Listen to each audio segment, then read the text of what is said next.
Miarabantsika rehetra zay manaraka sy mandray ny fampianarana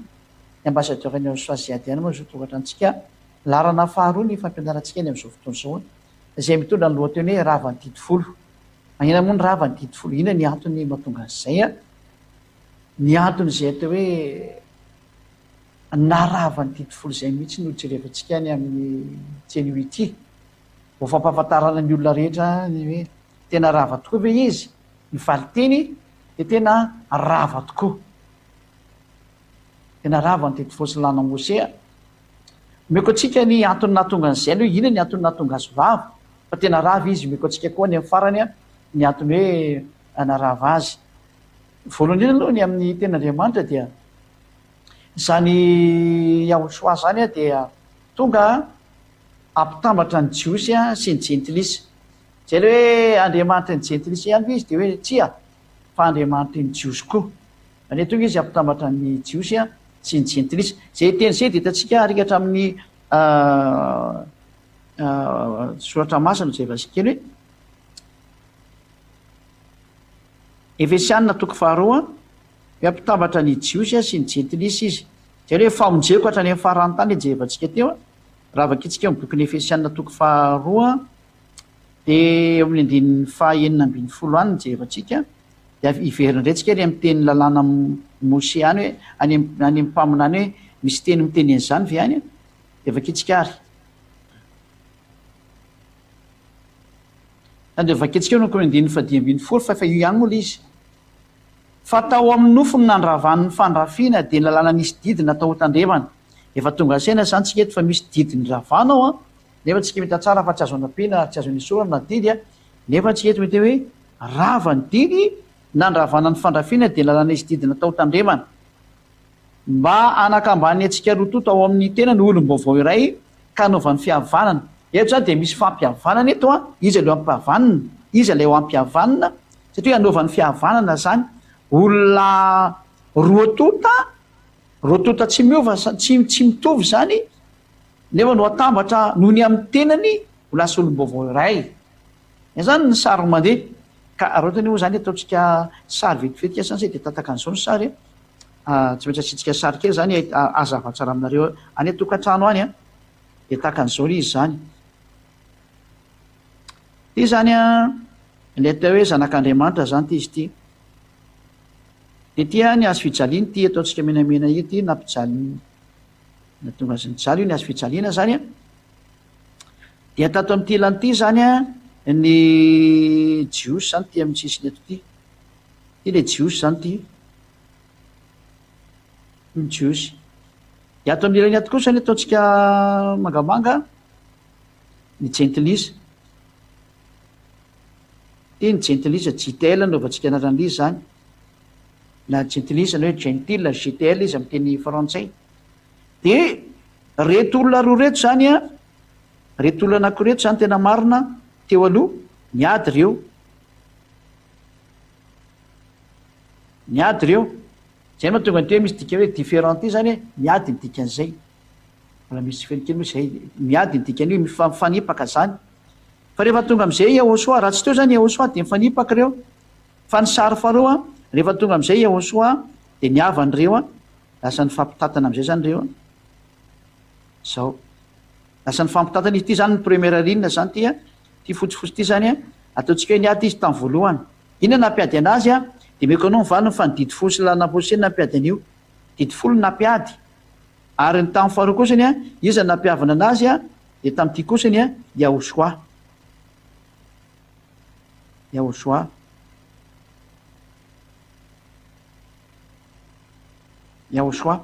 zany hoe reha io sary io jerevantsika dia niady ny jiosy ny jentilisa noho ny amin'ny didifolo izay mihitsy ny marina. Ka raha ohatra ka ho ampitambarina tokoa ny jiosy ny jentilisa dia tsy maintsy ravanina ny didifolo dia mitambatra ny jentilisa sy ny jiosy izay fotsiny sary. Dia ho azavaina amintsika izay sary izay rehefa avy eo zany a fa tazomitsika tsara io sary eo an'izay nandray teo zany. Ao anatin'ny soratra masina dia hoe atambatra ny jiosy sy ny jentilisa rehefa andresantsika teo io izy io. Andininy fahadimy ambin'ny folo ary aloha vetsika vakina fa tao amin'ny nofony ary nandravana ny fandrafiana dia lalàna nisy didina tao tandremana. Zany hoe ny ravana zany didifolo sy lalàna Mosea zay natao hotandrema ny didy fosy lana Mose iny mba hanakambany antsika roa tota, zany hoe nampisaraka zany matoa nyravana, ka rehefa nyravanana izy dia nampitambatra an'izay hoe mba hanakambany any antsika roa tota ao amin'ny tenany olom-baovao ray ka naovan'ny fiavahana. Zay le sary teo hoe lasa rehefa nyravana ny didy fosy ny lalàna Mose, ina ny antony mety meko rehefa avy eo dia natambatra izy roa tamin'ny lalàna Yehosoa. Zay le izay ary ampiavana andiny fena ambin'ny folo, ary ampiavana antsika roa tota ho teny iray amin'Andriamanitra noho ny azo fijaliana zay namonoa ny fandrafina. Zany hoe rehefa maty teo amin'ny azo fijaliana zany Yehosoa dia nitambatra amin'izay ny Jios sy ny jentilisa, fa nisaraka izy zany dikan'izay teo aloha. Inona nampisaraka anazy valiteny didy folo sy lalàna Mose, ka rehefa ho atambatra izy mazava ho azy zany dia tsy maintsy ravana ilay nampisaraka dia ny didy folo sy lalàna Mose. Hojerevantsika daholo ny sary rehefa avy eo. Andiny fafito ambin'ny folo, ary tonga izy ka nitory teny somafaly milaza fihavana tamin'ireo zay lavitra ary fihavana tamin'izay kaiky koa. Zany hoe io Yehosoa io zany no natonga ny Jios sy ny jentilisa tafakambana. Nisy zavatra nataony teo. Inona le nataony? Nandrava le didy folo, satria mazava be le andiny fadimy ambin'ny folo teo zay mbola zavaintsika amin'ny teny maro samihafa. Zavaintsika amin'ny teny maro samihafa zany. Valiteny, inona ny antony natonga ny hoe nravana ny didy folo? Satria maninona? Voalohany indrindra ampikambana ny Jios sy ny jentilisa Andriamanitra io noho ny amin'ilay teny hoe ho famonjeko hatrany amin'ny faran'ny tany. Ikambana zany jentilisa sy ny Jios ny dikan'izay. Isaia 42, avena indray Isaia 42 vakitsika kely indray mandeha. Isaia 42, Isaia 42 eny andininy fahaenina. Vakitsika amin'ny anaran'i Yehosoa. Izao iavay efa niantso anao tamin'ny famarihana, ary nitantana ny tananao aho ka hiaro anao, dia nomenao fanekena ho an'ny olona ary ho fanazavana ny jentilisa. Ho fanekena ho an'ny olona mihitsy, io le fanekena vaovao le nivakiana tany amianarana voalohany tamin'ny fampianarana. Io fanekena vaovao io zany nomena ny olona rehetra ary ho tonga hatrany amin'ny fanazavana ny jentilisa. Zany hoe ny jentilisa zany sao dia lasa mazava noho ny amin'izao tenin'Andriamanitra mandeha zao. Atrika fahazotsika tsara zany zay hoe tokantrano hoe misy fanekena ho an'ny olona ary fanazavana ny jentilisa. Zany hoe tonga hatrany amin'ny faran'ny tany zany ity fanazavana ity. Mbola vakitsika kely le tenin'Andriamanitra zay hoe ho famonjeko hatrany amin'ny faran'ny tany. Zany hoe vakitsika kely io zay somary kely mamadika baiboly kely io zay adia dia hitatsika io.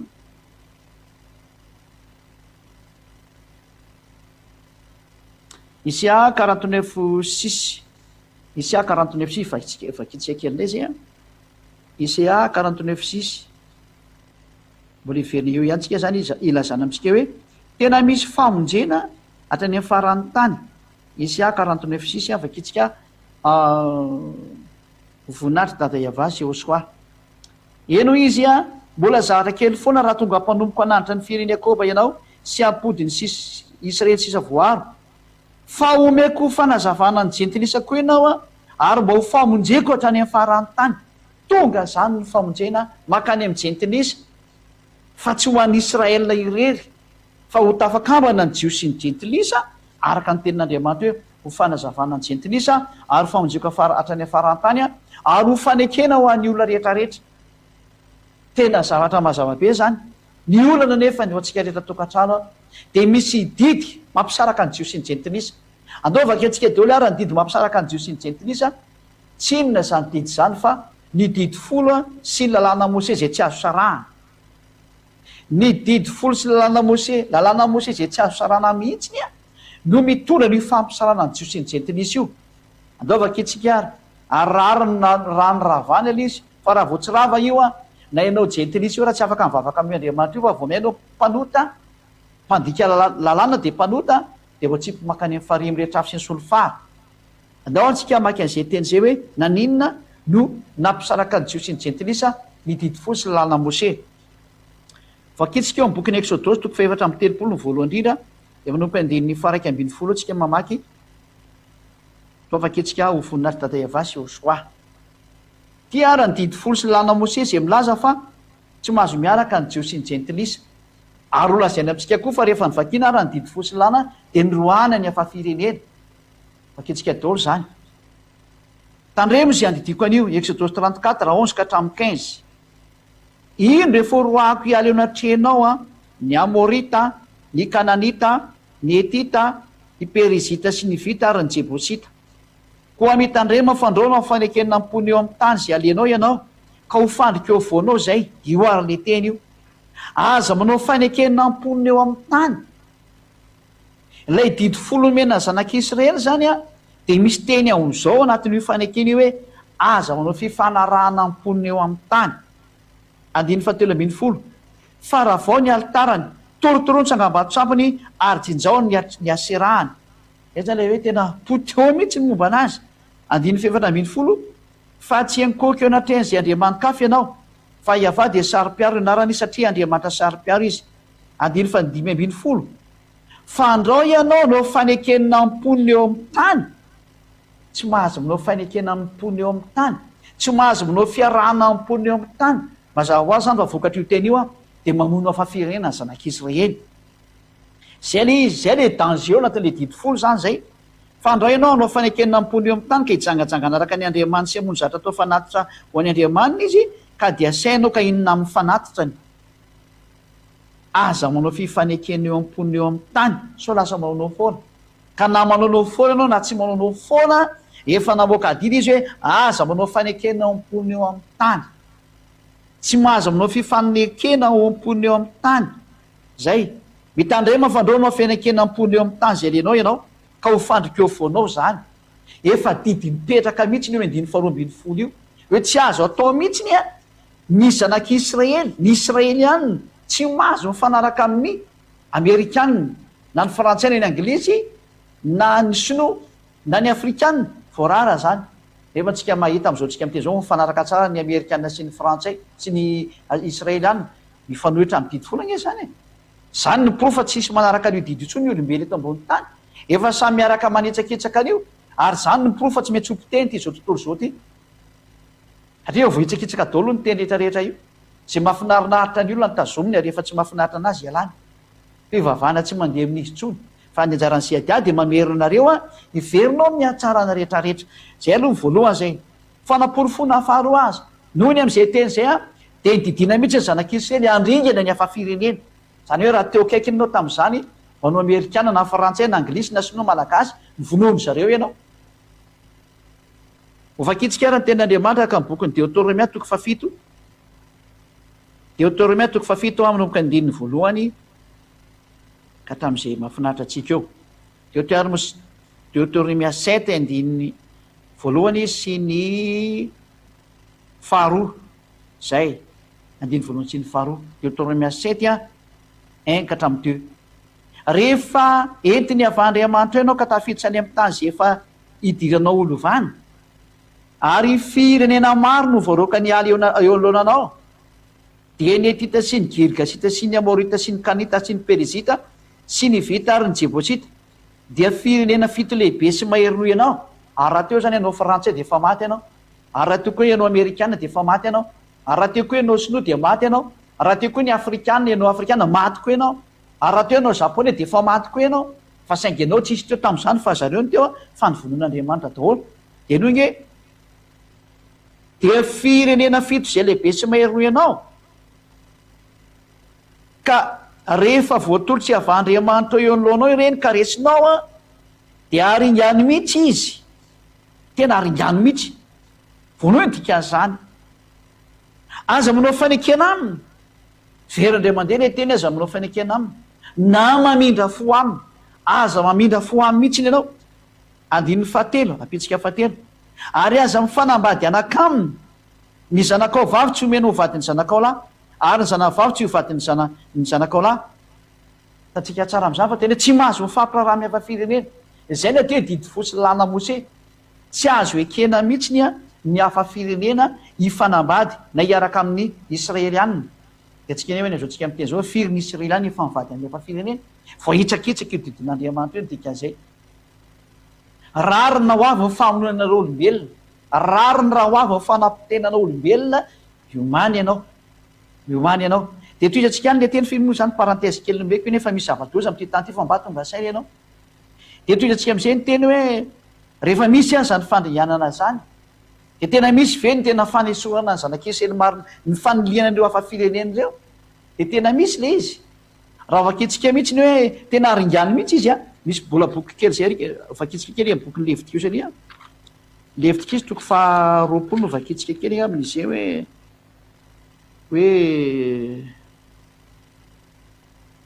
andiny faharoa amby roapolo sy ny telo amby roapolo ary ny efatra amby roapolo no vakitsika levitikos 20 22 ka hatramin'ny 24 no vakitsika kely fa namafisana azy hoe tena mahakala hafa firenena io andriamanitra io raha didy folo ny resahanao io andriamanitra io mihitsy no mahakala anao raha vo didy folo ny resahanao levitikos toko fa roapolo jereo nge ny fankalana io andriamanitra ny hafa firenena enolo nge ty loko andininy faharoa amby roapolo izy teo 20 22 ka hatramin'ny 24 zany de vakitsika amin'ny anarany aosoa de meny daolontsika rehetra ianao zay manaraka na vahiny ianao na malagasy na fa firenena maro samihafa na afrikana na français na amerikana na anglisy ianao tsara ty fanazavana ity levitikos 20 22 jusqu'à hatramin'ny 24 23 ary tandremo ny didiko rehetra sy ny fitsipika rehetra ka rao izy mba tsy andohanareo ny tany zay hitondrako anareo konenana mandoa zany io tany io raha mandika ny teny israelianina de io tanin'ny israely io ary aza manaraka ny fanao ny firenena zay foroahako eo anoloanareo fa nanao zany rehetra zany izy ka dia halako zay ny andiny fifatelo amby roapolo ihany ny farany 22 sy 23 ary raha io andriamanitra io zany no resanao io dada iava io eloheny israel de zao ny voalazany hoe halany ianao satria mpanao ratsy zava-misy zany ny tsy mpanao ratsy tam'izany de ny israelianina rery ihany ka raha ianareo zay hafa firenena afrikana amerikana anglisy sinoa japonais no ny fanena tamin'andriamanitra tam'izany fotaony zany de fa naringany koa nareo halany nareo zy ny ten'andriamanitra ka ny zavatra hala zany nge ankalaina zany nge vonoana sy aringany zay na tonga ny bokyny Deutéronome hoe vonoa reo de aringany reo zay ny fanazavana voalohany ka noho izany inona ny toeky tenenina amitsika ny am'izany sary rehetra zany doke jerevantsika ny pratika an'io fa tena nyroany zanak'israely marina nge ny ina moa ny Néhémia 13:3 vakitsika Néhémia toko fahatelo ambin'ny folo nge vakitsika ty teny ty amin'ny andin'ny fahatelo hoe rehefa nyvakina koa lalàna Mose sy ny didy folo de nyroany zanak'israely ny hafa firenena mandroka hafa firenena io didy fo sy lalàna Mose io zany lalàna tena izy zany fa azotsika mahita tsara fa mizotsika am'teny zao tsy misy an'izany tsony zay ny profy efa tena tezitra mihitsy io andriamanitra io ka efa tena tsy minana ny teny rehefa tsisy miraha tsony izy koa fa tsy mivaky loha hamonanao izy nitika an'izay hamonanareo olombelona izy nitika an'izay zay ny eviny ambassadeur-ny soa ziady aha ety ambony tany hamonjy anao zay mandre ankehitriny tena tsy ndriko mihitsy ny teny hoe hamonjy anao zay mandre ary maromarina koa nasaina ny aino ahy ka maizy anao miainonao to nasaina ny aino ahy ianao anisan'lay hovonjeny ianao de aza miaraka am'lay olo efa manolotra ny tena no faty makany amin'ny elo toatsika ny teny ary Néhémia 13:3 ary rehefa reny olona ny lalàna dia navahany hiala tamin'ny Israely ny olona hafa firenena rehetra zay navahany miala tamin'ny Israely ny olona hafa firenena rehetra izany hoe raha voavakiana zany ty didy folo ty sy lalàna Mose zay tsy misaraka de mandroka mihitsy ny zanak'Israely roany ianao ny lalànany israelianina mihitsy ny manao an'izay ka atahoana moa zany ny ampitambatra ny jio sy ny jentilisa zany raha io lalàna mandroka hafa firenena io satria raha voavakiana ny didy fo sy lalàna Mose zany hoe raha ampiarina ny didy fo sy lalàna Mose de tsy maintsy mamono anao hafa firenena izy nateo hafa firenena de ny olona akoatrany israelianina nateo hafa firenena raha nysoatra masina ny resaha raha vo misoatra baiboly zany resahana de nateo hafa firenenao de ny akoatrany israelianina zany hoe ny frantsay ny anglisy ny afrikana ny comorianina ny malagasy ny japonais ny sinoa ny vietnamianina ny australianina frantsay nizaniza zany dia hafa firenena daholo reny fa ny tsy hafa firenena kosa dia ny israelianina satria izy ny tompony le teny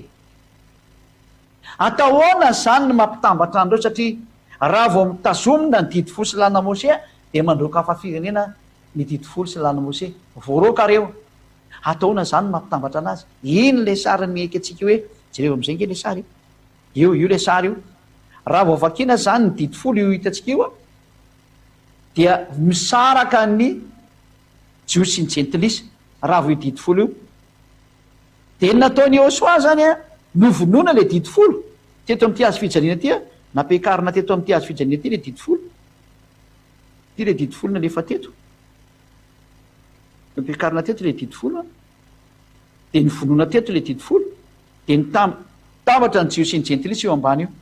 raha tsy maty zany io didifolo sy lalàna Mose io a tsy afaka mitambatra ireo satria voasaka an'izay lalàna zay ka raha ho atambatra Iosoa zany jiosy sy ny jentilisa de tsy maintsy vonoana ny didifolo sy lalàna Mose zay ny valin'le fantaina nomeko anareo teo hoe fa maninona ny ravany io a de satria mampisaraka jiosy sy ny jentilisa dova kitsika raha ny ten'Andriamanitra am'izay aventsika le boky ny Efesianina teo a Efesianina 2:15 de ovakitsika amin'ny dika teny maromaro de hitantsika mihitsy fa tena Sefer Torah io teneny Efesianina 2:15 voaloha zavay koa ny atao ina moa dikany teo Torah zany Efesianina 2:15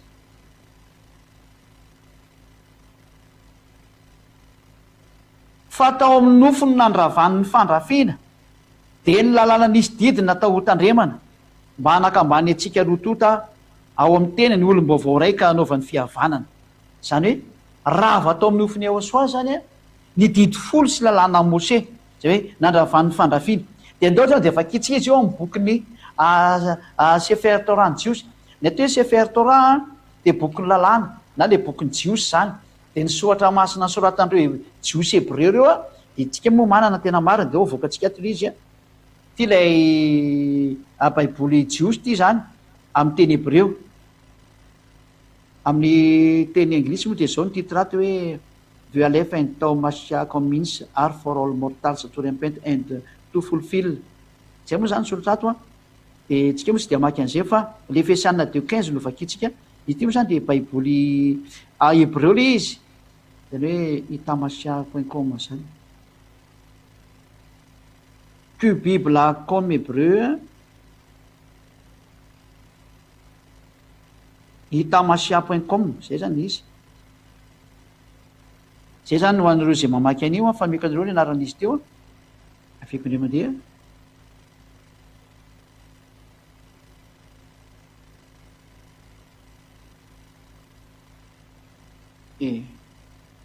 tsy hitako trony izy teo fa tsy mety mandeha Bible itamashiach.com zay ny anaran'izy zany io jerevantsika ato ambany eto am'izay zany le Efesianina 2:15 io jerevakitsika ato satria baiboly hebreo zany ty a Efesianina izy moa zany ty Efesianina Sefer Efesim filazany azy ato amin'ny bokyny hoe Sefer Efesim zany hoe Sefer Torah ihany zany moa sa bokyny lalàna ny dikany zany fa teny nakany amin'ny Efesianina ny dikan'io teny io zany toko faharoa de telesaritsika kely a de enregistritsika kely a de 5:15 vakitsika hoe Efesianina 2:15 somary misy teny hebreo moa ato zany fa de anjaratsika no mihaino fa ezako vakina araka ny izy zany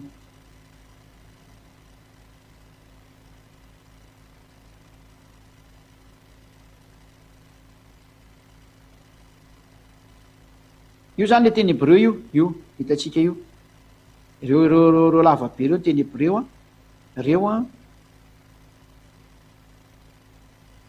dito moa zany le toraty efa hito akeketo ty fa aloha to izatsika am'izay le famakina ny teny zao de ny dikan'io teny hebreo zany ty ny fandikanana azy babatlo hayeba bibsaro et Torah hamitsot vahakitrokot libro atreo ihany de ampy atsika zay nafso etasnaim ladam etradash vayas shalom de nijerevantsika zany le teny eto hoe Efesianina 2:15 io a Efesianina 2:15 io hoe babatlo hayeba bibsaro et Torah zany tena resany eto ka ny Efesianina 2:15 de laza hoe raha va lalàna ka Torah le rava eto zany ka ny Torah moa ny hoe lalàna Mose tsy ny didy folo na hoe ny didy folo sy lalàna Mose zany hoe ny ao anatin'ny baiboly hébreu dia milaza mihitsiny fa ny Torah ny rava zany tsy misy idirany hoe ny fandrafiana ohatr'izao ary fa ny Torah mihitsy ny rava dia vakitsika amin'ny teny anglisy ilay izy a Ephésiens 2:15 Ephésiens chapter 2 verse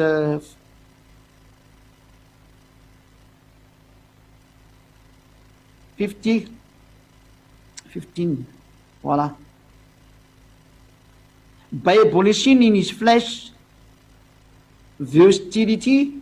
which is the law of commandment tena lalàna mihitsiny ao anatin'ny commandement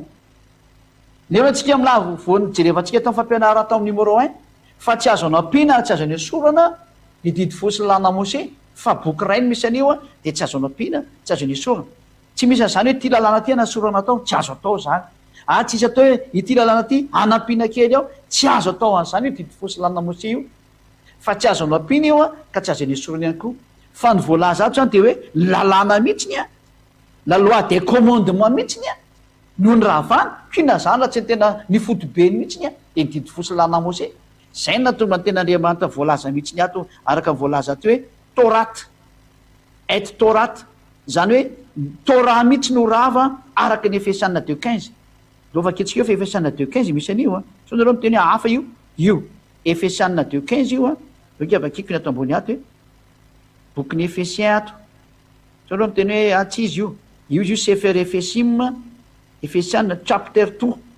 Sefer Ephésiens chapter 2 a dia viditra am'izay tsika tika hatramin'ny verse 15 voilà ozany hoe ohatrany sady teny gasy ny teny frantsay ny teny inglisy ny ataonao tsy mampanininy zany fa mampianatra nge zay adia dia zay aizanao anazy ny tena important io izy io bebatilo hayaba bibisaro et torate voilà io izy io lay Torah mihitsy ny zany rava ny dikan'izao a raha ny ten'Andriamanitra ny jerevana no zany a lazaina amintsika rehetrarehetra pahabe maso fa tena rava ny Torah fa raha tsy rava io a dia tsy afaka mitambatra ny jios sy ny jentilisa voilà lao antsika ary hijery ny sary am'izay zany a aventsika am'izay le tableau teo a lay misy an'lay saritsika zany raha vao tsy rava zany ny didy folo sy lalàna Mose dia tsy tafaraka ny jios sy ny jentilisa dia ataontsika zany ny sary gomentsika aloha hiala tany dia aventsika le mandeha zany ny sary zany am'izao tsika miteny zao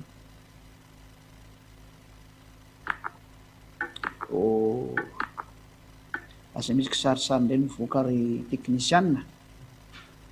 dao antsika reo amafan'izy a dia aventsika ny sary zany a voalohany zany ny jios sy ny jentilisa ataontsika sary raha mbola tsy tonga zany ity zany ny jios ty a matavy be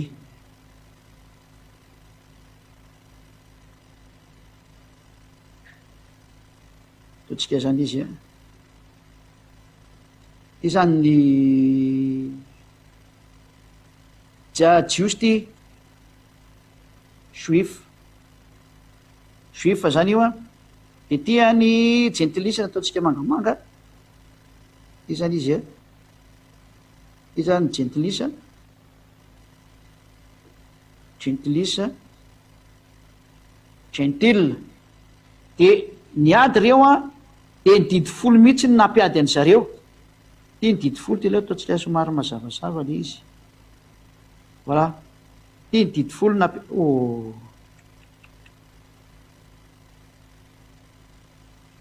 ty a ny didy folo a no nampiady anazy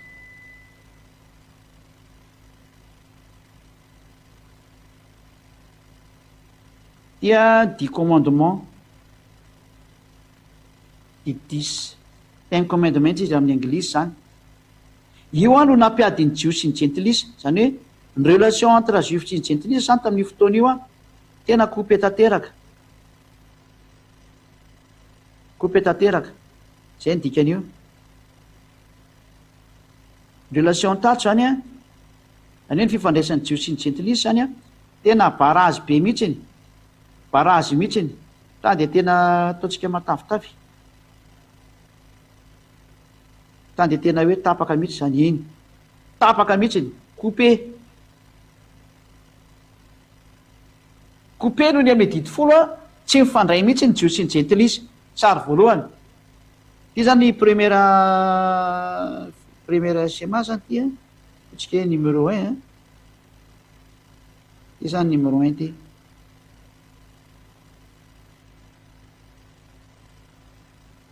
numéro 1 io a ny adiny tsy io sy ny gentilisa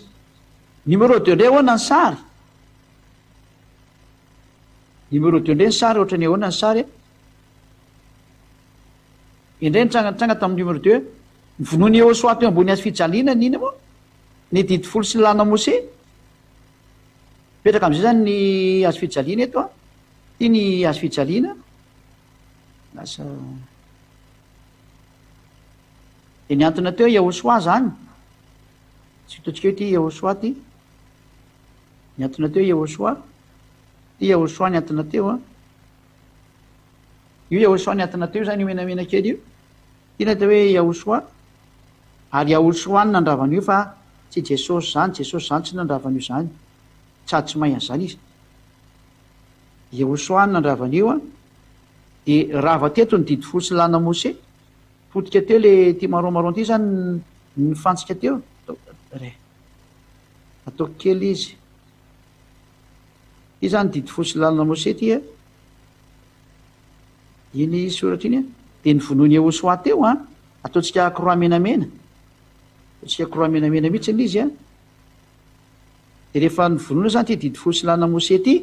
de nitambatra an'izay ny tiako tonga aveto ny fandray tanana ny jiosy ny gentilisa zay le ataotsika sarisary farany eto a ty am'izay ra ny jiosy a fa ny fandray tanana ty ny jiosy a fa ny fandray tanana tamin'ny gentilisa moa zay mangamanga tan'olo no atsika anazy fandray tanana tamin'ny gentilisa ty juifa ty gitelle gentile zany dikan'io gentile de ato kosa ny juifa ty juifa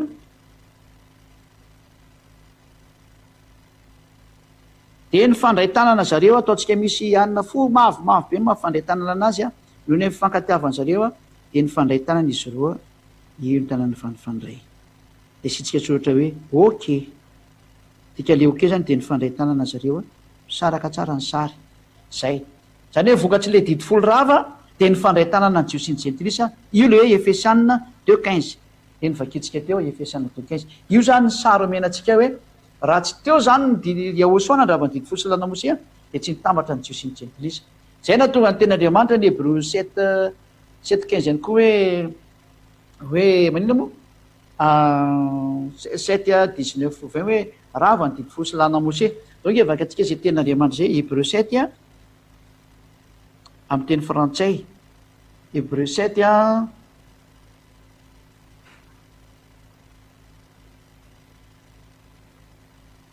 Hébreu 7 a 19 Hébreu 7:19 car la loi n'a rien amené à la perfection et introduction d'une meilleure expérience par laquelle nous nous approchons de Dieu zay andiny fa 18 il y a ainsi abolition d'une ordonnance antérieure à cause de son impuissance et de son inutilité ny ordonnance antérieure dia aboli mazava be io a zany hoe la loi de Mose est aboli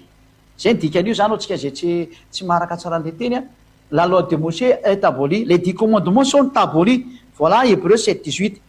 car cette loi n'a rien amené à la perfection satria ny ordonnance antérieure ny zanak'Israely a le lalana tany aloha tany a de ny didy folo sy lalana Mose io mihitsy ny zany le rava satria maninona tsy nitondra nakany amin'ny fahatanterahana la loi n'a rien amené à la perfection voilà zay ny antony hoe rava ny didy folo sy lalana Mose satria tsy nitondra ninina io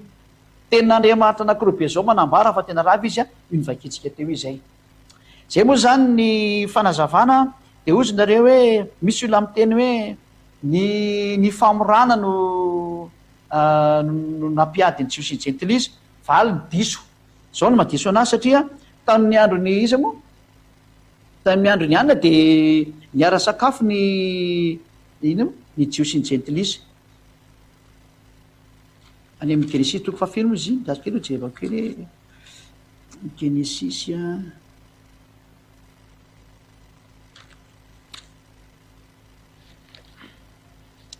somary jerevana kely zay tenaandriamanitra zay a iza moa mahita an'izay ngina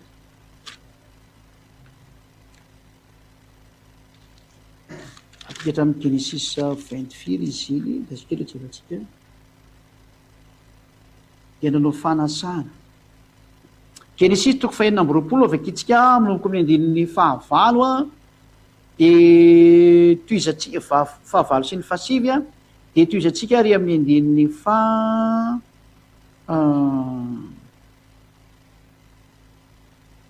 26 a ka hatramin'ny 30 Genesis a fizy teo 8 ka hatramin'ny 9 zay Genesis 8 9 a dia 26 ka hatramin'ny 30 loke vakitsika le zay teny zay hoe tsy nampiady ny Jios sy ny jentilisa zany ny famorana ka raha misy miteny fa le fiasana 2:15 io dia resaka famorana atao a valiny diso zany tena zavatra tena famonoana olona zany ary tena resaka lainga mihitsy zany a tena famitana Genesis 26 izy teo a 26 a dia manomboka amin'ny andininy fahafito izy teo a 6 ka hatramin'ny 8 ny vakitsika zay aloha ny voalohany ary Genesis 26 a 6 ka hatramin'ny 8 zay hitantsika eo zany ary Isaka dia nitoetra tao Gerara ary ny lehilahy tompo-tany nanontany ny amin'ny vadiny ary izy anabavika izy aiza misy zany dia midimy fahavalo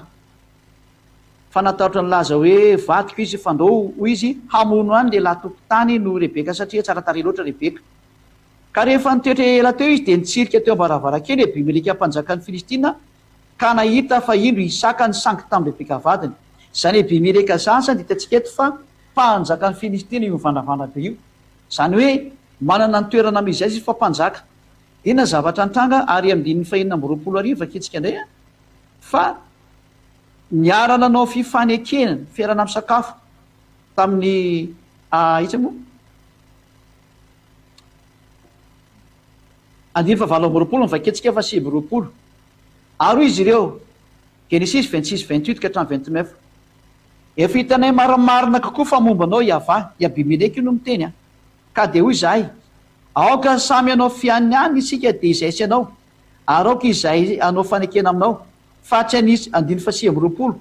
fa tsy anisy raha tsy anay ianao dia tahaka ny tsy nanendrenao akory sy tahaka ny tsy nanaovana ena inona inona taminao fa tsy nisoa ihany fa efa nampandehanay soa aman-tsara ianao a fa ianao ankehitriny efa nitahiny Iavà andiny fahatelopolo dia nanao fanasana ho azy Isaka ka dia ninana sy nisotro izy eto zany Isaka sy Abimeleka dia efa niara-ninana sy nisotro nefany Isaka dia mifora Abimeleka tsy mifora ka raha miteny nareo hoe ny famorana no nampisaraka Isaka efa mifora satria zanaky Abrahama izy nefany niara sakafo tamin'ny Abimeleka zay Filistina zay ama-firenena mazava zany ny valy teny fa tsy nampiady na nampifandrafy ny famorana ary raha dia diso zany zay hevitra zay fa ny nampiady a ary nampifandrafy a dia nididy fosy lana Mose ary voaporofo tsara zany fa raha resaka famorana nresanao a niaraka tsara nge Abimeleka sy Isaka io niara sakafo a nefany a Isaka dia mifora ary Abimeleka tsy mifora ka raha nampiady ny famorana dia tokony tsy niaraka izy roa lahy nefa nary izy eto milaza hoe ary dia nanao fanasana ho azy Isaka dia ninona sy nisotro izy ary nanao fifanekena zay mihitsy le voalaza eto ambony ato hoe hanao fanekena aminao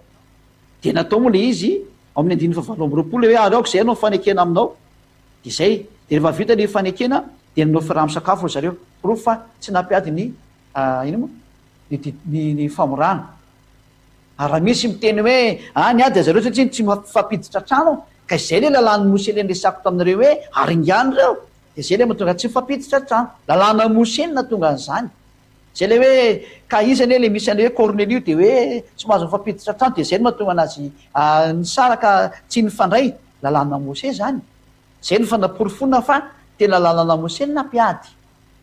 zay zany nivaly ny fanontaniana rehetra zay ilanareo a ary voaporofo eto tsara mihitsy fa tena rava ny didi folo zany ndao atsika maky ny fanazavany ihany koa anankiray a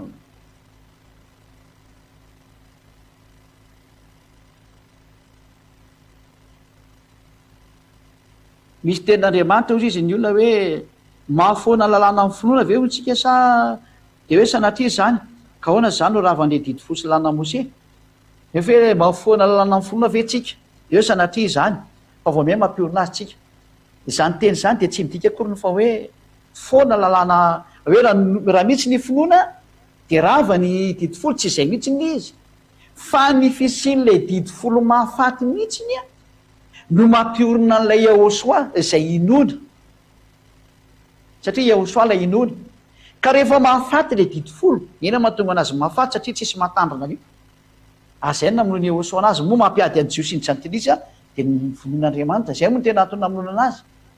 ka rehefa ohatra n'izany ka ohatra ny ten'Andriamanitra hoe tsy mahafoana lana fona le ao Israel ny tsy foana fa ny fon'ny Yahosoa mipetraka aty amin'ny Yahosoa ty foana ngeny izy ao amin'ny Yahosoa ny foana ny didy fosy lana Mose fa ny ao Israel mipetraka foana izy de ndray ataontsika sary lay zay sary zay teny zay aloha de hitanareo tsara ny fanazavana azy hoe moa ve foana lalàna noho ny amin'ny finoana didy fosy lana Mose zany de valiny de zao metsika ndray sary ty Israel ataontsika sary eto ty Israel zany ty Israel no sary boribory dao zany nareo ny an-trano ao no mihaino radio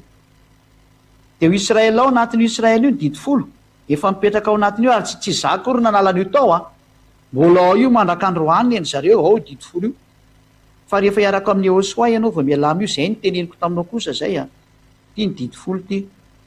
na le 10 commandement de ty Yahosoa ty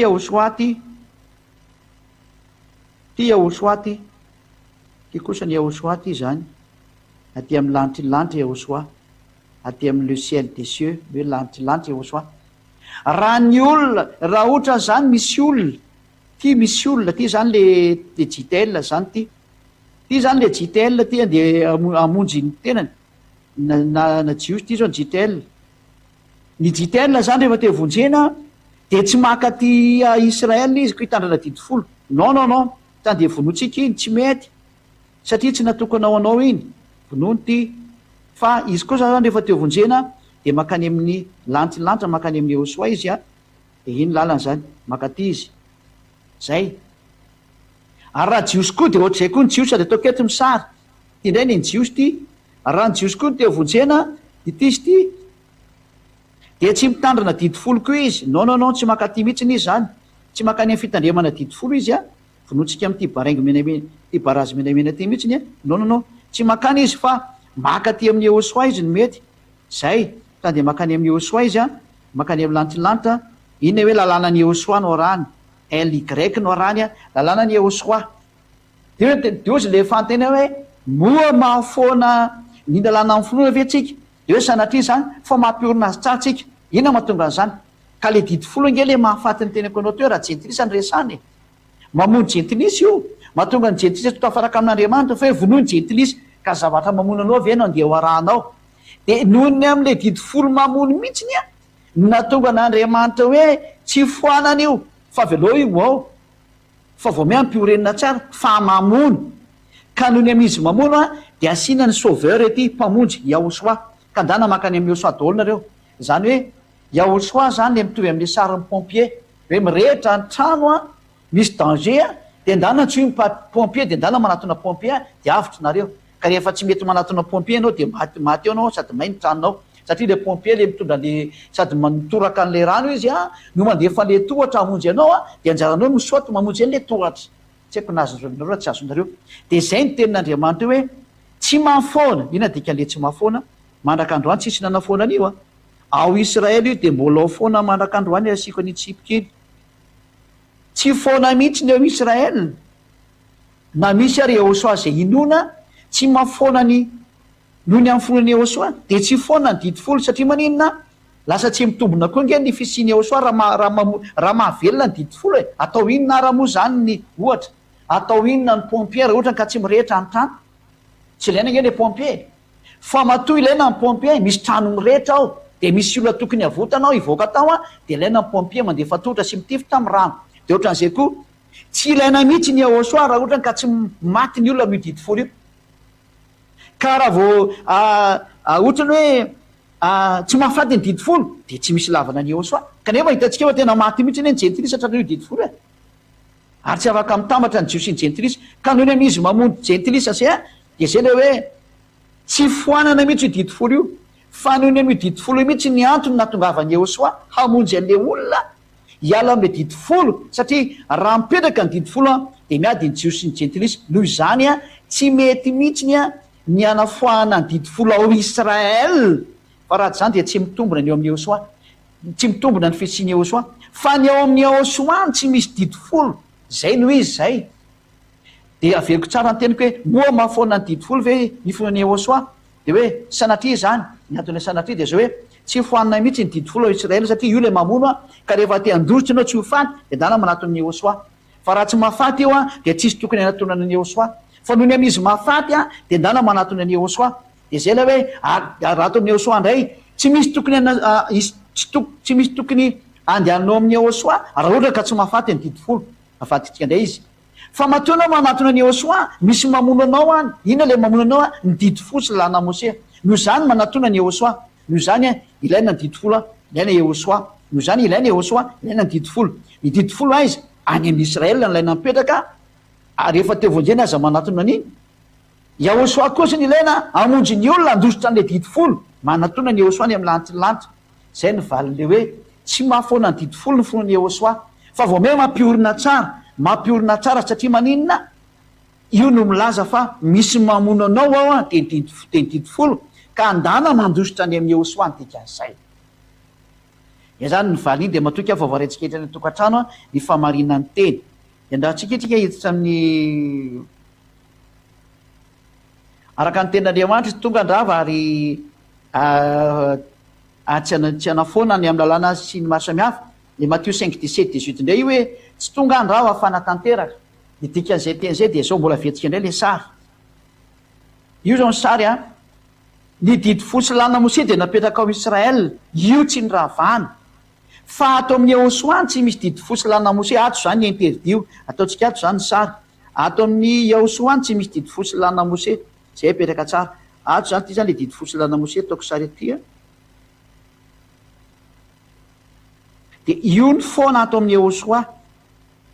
satria io le mahafaty de io zany tsy ato amin'ny Yehosoa tsy misy an'io mihitsy ny ato io izy io ty le didi folo maty izy ato maty eo amin'ny Yehosoa io le nyvonoto amin'ny fijaliana zao le sary zany zao ato amin'ny Yehosoa tsy misy didi folo sy lana Mose fa ny didi folo sy lana Mose de mbola mipetraka tsara ao Israel mandrakitsika zao miteny zao nefa nitsakitsahany ohatra na fa nitsakitsahany manao fifanekena amin'ny Israeliana manao fifanekena amin'ny Amerikana io raha fanitsakitsahana lalàna zany mendrika mihitsy ny fandorana zao tontolo zao ny amin'ny fanitsakitsahana amin'ny trano ao amin'ny Yehosoa no tsy misy didi folo any amin'ny lanitra tsy misy didi folo zay le famarinana zay ho an'zay rehetra mametraka fanontaniana raha misy moa tsy mazava de mbola afaka manitsinitsy ny teniko eny ihany nareo amin'ny fanontaniana mbola apetraka nareo ohatra ka misy fa iza le momba an'izay araka zay le hoe tsy tonga andravana ny lalàna fa anatanteraka tsy ho foana koa ny amatio le hoe ny anatanteraka de le teny milaza azy ao amin'ny lalàna sy ny mpaminany fa kitsika kely ty ao amin'ny bokin'le toko fefatra amby-roapolo ty le ho tanterahany ty fa tsy hoe anatanteraka ny didi folo izy fa ny teny milaza azy ao amin'ny lalàna sy ny mpaminany le koa toko fefatra amby-roapolo alova kelikely le teny ato fa andiny fa 43-44 namana izay le koa 24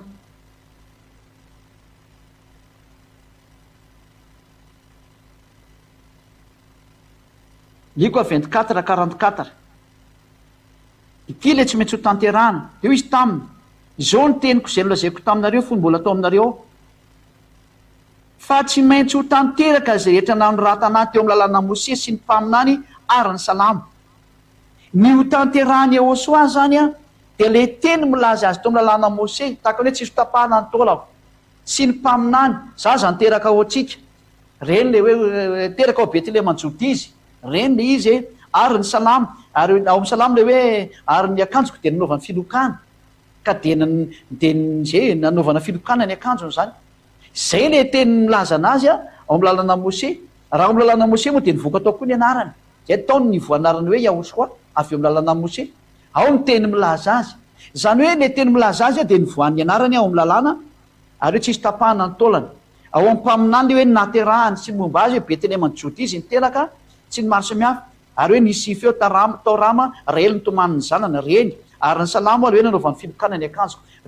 Ohatra telo reo nomeko antsika fa be deaibe le izy. Reo le tenyny tanterahany fa tsy koa hoe nanatanteraka ny didifolo izy tsy misy an'izany.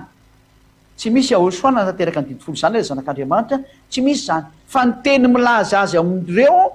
lay mitantara ny momba anazy hoe tonga ao amin'ny ronam-boky ianao ny sitraponao Andriamanitra reny le tanterahany reny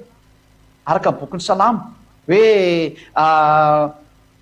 hoe zao niteraka anao androany dia iny Yahosoa le teraka. Reny ny teny milaza azy ao amin'ny salamo reny reny ny tanterahany hoe nateraka ny Virjiny izy izy tonga io. Reny teny reny no tanterahany fa tsy koa hoe nanatanteraka ny didifolo izy. Izy mihitsy ny arana nitsakitsaka ny didifolo tamin'ny andro sabatana e. Rovakitsika ny tenin'Andriamanitra hoe tamin'ny andro sabatana izy no nanasitrana le lehilahy marary ny paralysisy e. Raha vakitsika ny bokin'ny aiza moa bokin'ny Isaia Jaona zafady indrindra Jaona toko 5 dia raha tsika mahita eto hoe nitsakitsahany Yahosoa ange ny sabaty e. Ary hatrany amin'ny dada iavarana nitsakitsaka an'io koa Jaona toko 5 dia vakitsika manomboka ny andinin'ny 17 lolo vakitsika amin'ny andinin'ny 9 9 ano sabaty Jaona toko 5 andinin'ny 9 sy ny 9. Io hitantsika eto mihitsy ny hoe io Yahosoa le zanak'Andriamanitra maro antony soatra masina iny ka nanitsakitsaka ny sabaty e. Ary nabataita olona tamin'ny andro sabaty ny dika zay. Jaona toko 5 andinin'ny 9. Hoy Yahosoa taminy nitsangana eto ny fandrianao ka mandehana ary niaraka tamin'izay dia sitrana lehilahy ka nitondra ny fandriany dia lasa nandeha izy ary sabata asany amin'izany.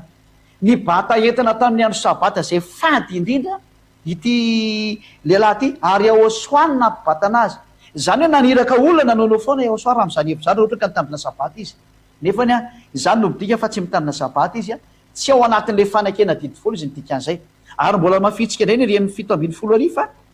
tena izy sy ny dadany mihitsy no miasa ao anatin'io fanaovana sabaty io eno nge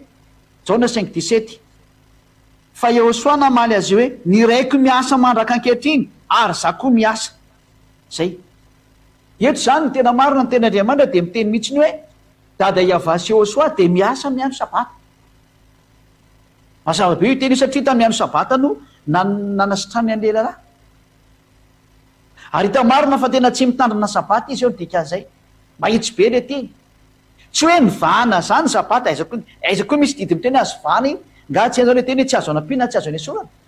Tsy misy fahefana mazo mamana io zany. Na le zanak'Andriamanitra le niteny voinamina ireo teo hoe toko 5 Matthieu 5:18 hoe tsy misy foana koa ny amin'ny lalàna na litera teny tsoratra ray azy. Zany hoe tsy azo foanana mihitsy io zany. Zay no tonga namiteny hoe any Israel ihany iny azo apetraka. Fa ny ao amin'ny Yahosoa kosa io ny rava. Rava le izy satria maninona rehefa tanteraka dia rava le izy. Ndray vakitsika hoe tena rava ve io satria tanteraka mahazava be fa tena rava mihitsy ny izy. Dao vakitsika hoe Matthieu 5:18 Matthieu 5:18 ny manam-poroa fa tena rava mihitsy ny izy. Ity teny ity nge vao mainka tena raha zany ianao tsy mamaky an'ity fa mamatsonareo nge ity teny ity Matthieu 5:18 zao lazaiko aminareo marina dia marina tokoa mandra-pahafoana ny lanitra sy ny tany dia tsisy ho foana koa ny amin'ny lalàna na dia mitery raiza na tendry tsotra raiza mandra-patateraka izy rehetra. Dia io nazavaiko hoe tsy foana mihitsy lalàna ny Mose sy ny didifolo fa mipetraka tsara ao Israela mihitsy izy manaraka androany. Ary natokana ho an'i Israely izy ary tandremany Israely anina manaraka androany. Ary any Israela fa tsy azo letena te Madagasikara na ny France na ny Angletera satria didy dia hoe ao Israela ihany io. Ka raha ianao moa zany miady hevitra ny amin'izany dia efa tsy mety ange satria tsy natokanao anao ka hidivanao. Zay hoe le vary teny. Fa ny teny kosa izy hoe tsy ho foana akory io mandra-patateraka izy rehetra. Zany hoe rehefa tanteraka kosany dia foana. Rehefa tanteraka dia foana ka ny fitiavana ny fataterahany lalàna. Tsy misy manana fitiavana lehibe noho izao izy Yahosoa. Nge vakitsika iny any amin'ny jauna firy 15 angambany izy iny hoe tsy misy manana fitiavana lehibe noho izao. Oke jerevantsika kely somary jeaventsika jerevana kely a.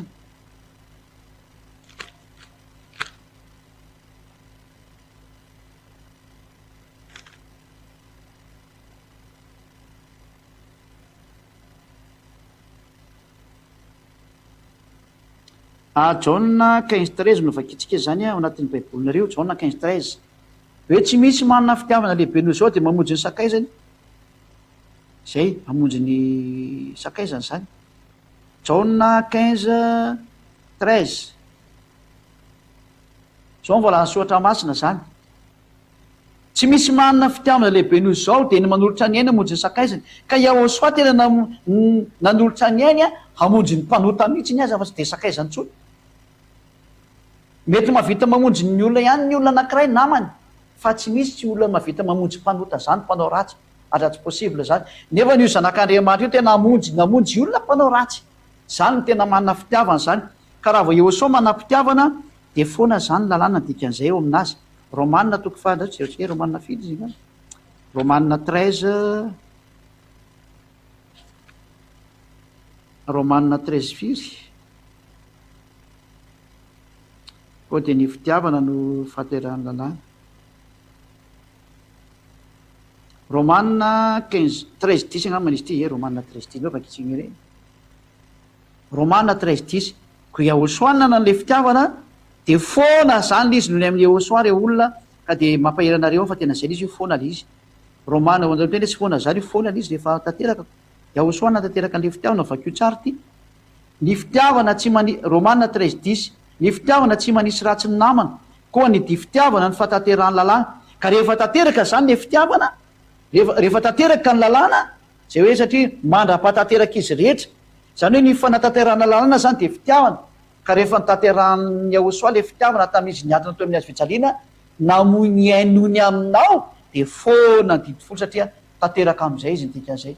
Ny fitiavana ny fatanterahany lalàna ny limitin'le hoe mandra-patanteraka izy rehetra zany hoe tsisy foana akory ny lalàna sy ny didifolo mandra-patanteraka izy rehetra zany hoe rehefa tanteraka kosany izy zany hoe foana.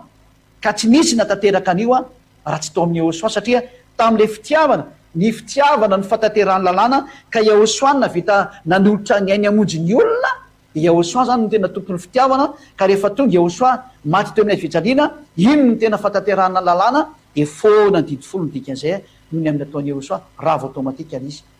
Zany valy tena menanao ravo ny didifolo tena ravo akoatran'izay fanazavana menanao teo. Ka mbola ny fantany mbola misy foana ny amaliko anazy satria be deaibe le zatra le hoe masina sy tsara ny didy ka ahoana no hoe ny ravana dia tsotra kely masina sy tsara ny didy fa any Israel. Ka raha masina sy tsara ny didy tsy midiko ny hoe tsy azo ravana. Ko ny sabata angamba moa tsy masina koa fa ravana izy mitsahany Yahosoa le sabata. Fa ny tena marina zany ny dikany ateo hoe ny ravana dia tsy mipetraka amin'iny intsony zay ny dikan'izay. Iny mantsy ohatran'ny hoe lalam-panorenana na hoe constitution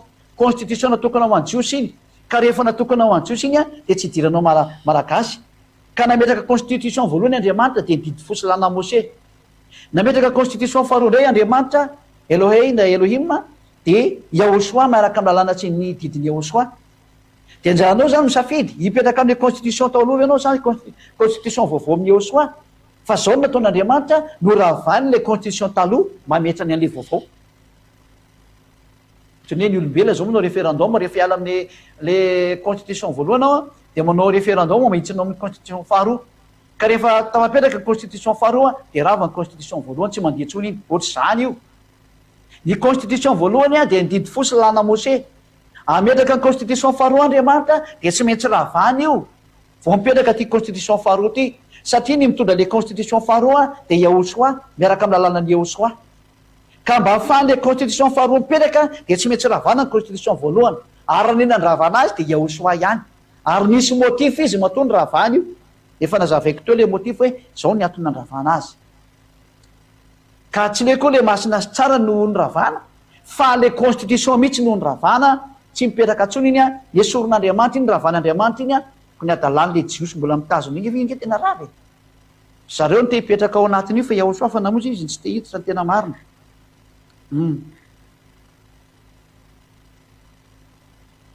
ozina teny andriamanitra hoe tandremo ny didy tia indray dia miresaka any amin'le olona israelianina samy israelianina hoe tandremo ny didy ka samy israelianina neo miresaka ireo raha nanontany zany le israelianina hoe ahoana ny azoko ahoana ny ataoko ny azoko fiainana mandrakizay dia hoy le zanak'andriamanitra hoe tandremo ny didy dia hozy le olona hoe manino Yehosoa no teny an'izay tsotra ny antony le didy nytenenina tamin'izany dia didy ho an'ny israelianina ary satria mbola tsy vitany hoe kalvaria ka ny mipetraka tamin'izany fotoana zany dia mbola nalàna Moshe dia ndana tandremo io zay fotsiny ny valiny fa raha vao vitany Yehosoa ny kalvaria izy miantony miazo fijaliana dia maty iny ary manaraka ny Yehosoa amin'izay ianao reny vaninandro reny dia vaninandro mbola tsy tanteraka ny famonjena dia mipetraka ny didy folo ny zanak'Israely fa raha vao vita ny famonjena teo kalvaria miantona tamin'ny hazo fijaliana Yehosoa dia rava daholo reny ka tsy mipetraka ntsony rehefa nitsangana tamaty Yehosoa reny zany le didina rano raha mbola tsy vita ny kalvariana ny famonjena zay ny valan'izay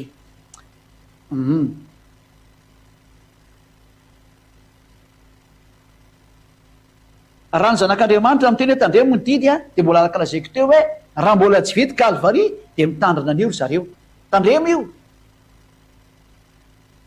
fa natokana ho any zanak'Israely mantsy io tsy azo dikaina zay fa rehefa vita kosa ny fametrahana ny fanekena vaovao dia tsy maintsy miala amin'izay le fanekena taloha dia didy fosilana Moshe tsy maintsy miala io tsy andriko mafy mihitsy zay ny nandravana azy ary efa noeko daholo moa ty fanandravana azy teo mampisaraka any Jiosy amin'ny jintilisa io dia zay nanam-piten'Andriamanitra iny constitution iny ao anatin'ny constitution misy didy be dehibe ao anatin'ny constitution anankiray ka izy tsy nandravandrava le didy tsikelikely fa le constitution ray amanontolo ny arany mpiteny mba hametrana le constitution vaovao zay misy didy be dehibe koa anatiny io zay le hoe tsy maintsy ndravana ny voalohany dia mba hipetrahany le faharoa zay hoe mba mandrava ny voalohany izy mba hampitoerana ny faharoa zany taony dika andreny teny reny doke avaka antsika zay teny zay araka ny bokin'ny Hébreo toko 9 ave mandrava ny voalohany izy mba hampitoerana le faharoa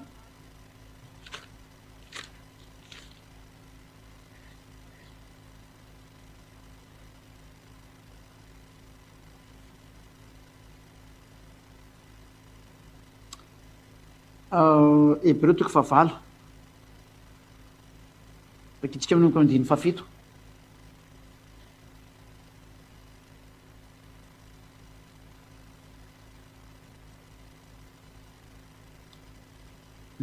azokely aloha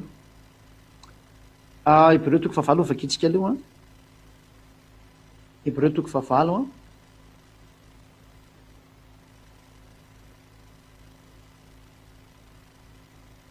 Hébreo toko 9 sady misy fantena petraky ny olona moa zany amin'amy zao direct be zao dia tsy mihina fa mety be izy dia valitsika io ihany araka ny izy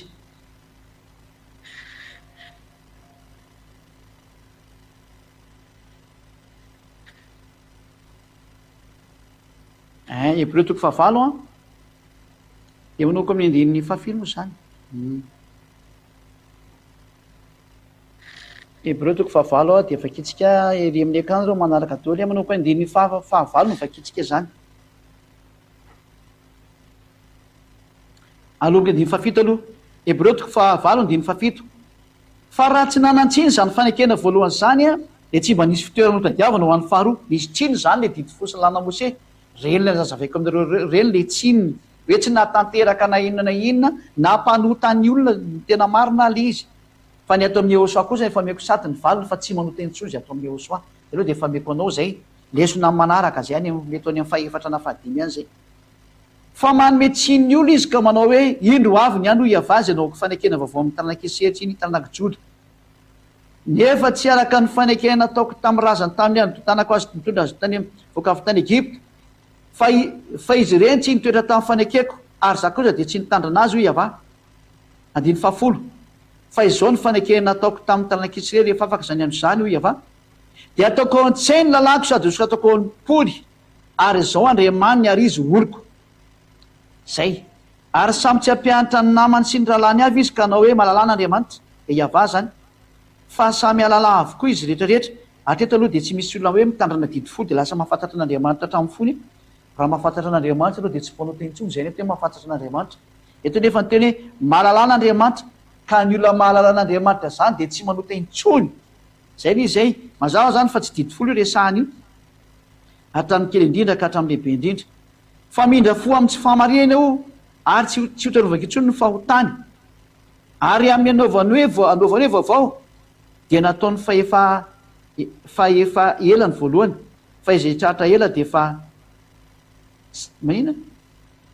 zay fa zay efa tratra ela sy miantra dia fa madiva levona. Askely misy teny tiako jerevana ato fa tsy hitako izy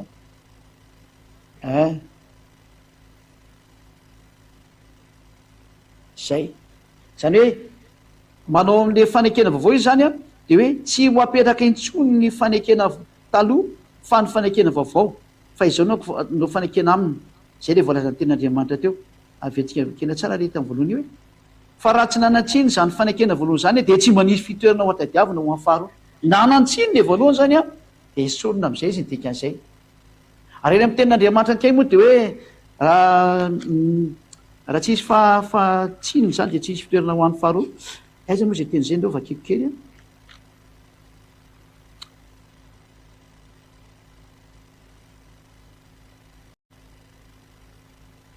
misy ny teny izay moa tsy hoe fa raha tsy nanantsiny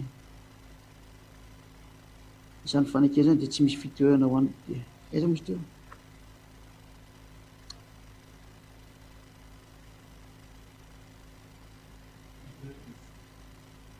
Hébreux 10:6 That's hoe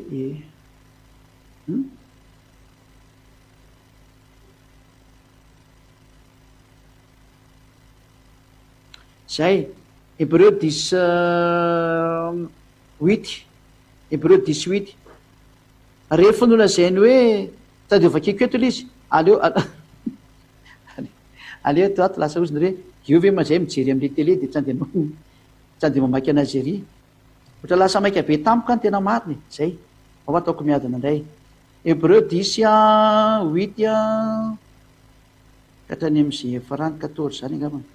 dahoary. Rehefa nolazainy teo hoe ny fanatitra latratra sy ny fanatitra hoany sy ny fanatitra jora sy ny fanatitra ny ota ila tao anatin'ny didifolo zany dia reny terana araka lalàna ireny no tsy ilainao ary tsy hitrakao dia ho indray izy ity ao tonga anao ny sitraponao manaisitra ny voalohany izy mba ampitoeran'ny faharoa. Zay zany hoe nesorina ny voalohany le didifolo sy lana mose zany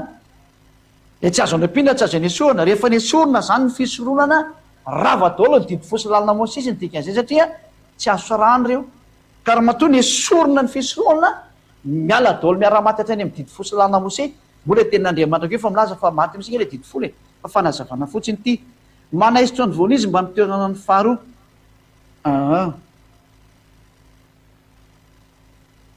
Zay misy teo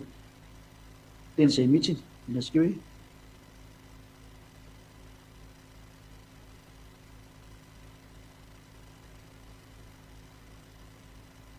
zay vita mihitsy le izy fa zay le tiako tenena hoe manaisitra ny voalohany izy mba ampitoerany amin'ny faharoa no andininy fahasivy zany le izy. Ka eto zany ten'Andriamanitra dia milaza mihitsy ny hoe tena rava ny didifolo sy lana mose.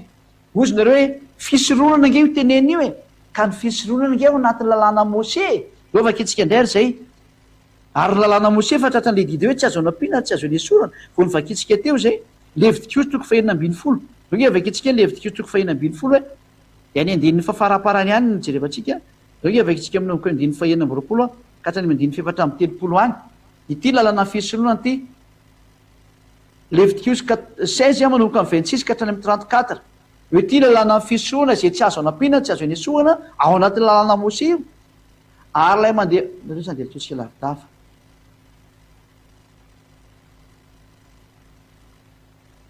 trente ny vakitsika 30 ka hatramin'ny 34 Levitikos 26 30 ka hatramin'ny 34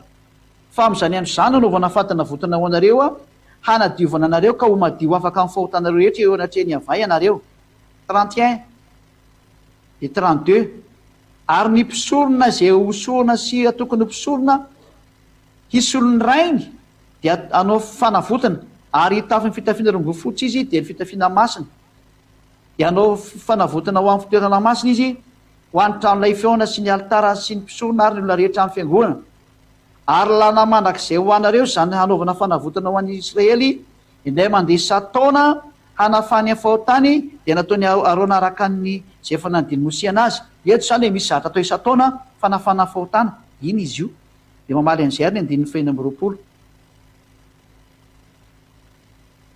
Ary lay mandeha fanjoniosila ho an'ny Azazela dia nasa fitafiny ka handro amin'ny rano vao mahazo makeo atoby. Ilo zay misy osilahy ray atao fanaty,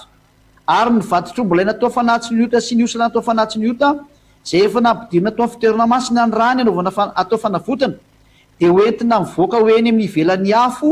ny odiny sy ny enany ary ny tobony ary hodorana ny tendroroany. Zay io zany hoe misy fanaty fatao ndre mandeha sataona tsy maintsy atao. Io lay nyresana atao amin'ny Hébreux 10:26 teo a, io lay hoe tsy azo anampiana Deutéronomie 4:2. Deutéronomie toko Andriamanitra aloha zay nodiko anareo mazava zany io teny io fa tsy azo nosorona didin'Andriamanitra ary tsy azo nyampiana ny fisoroana zany anareo zay mandre dia tsy azo mbotona atao anatin'ny didy fosy lalàna Mose satria ny lalàna dia miteny hoe ny didiny ava aza nampiana aza ny sorona. Ka raha ny ala zany ny fisoronana le fanekena misy didy folo mihitsy nge zany rava ndika an'izany zay le hoe manaisitra ny voalohany izy le fanekena voalohany miombotra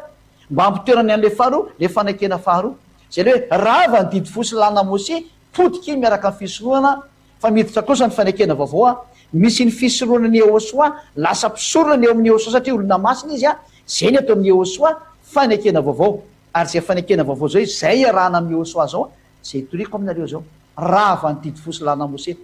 ho azy tsy teo faty manjosira zay ny dikany ten'Andriamanitra iny.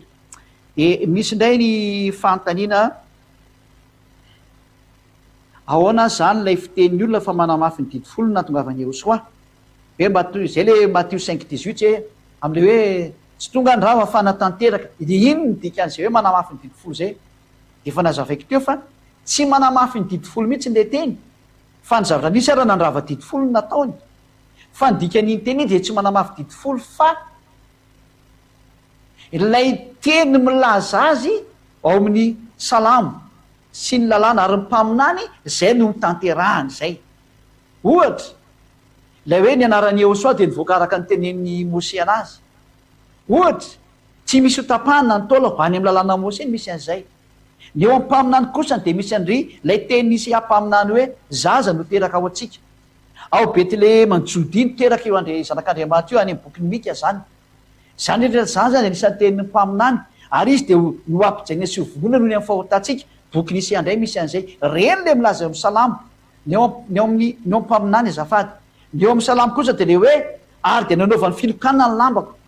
reny zany dia io manaovana filokana tokoa miaramila ny lokan'le akanjony a zay le hoe nanaovana filokana ny akanjo ao amin'ny boky ny salamo zay reny le hoe tsy maintsy ho tanteraka zay teny milaza ao amin'ny lalàna mpaminany ary ny salamo.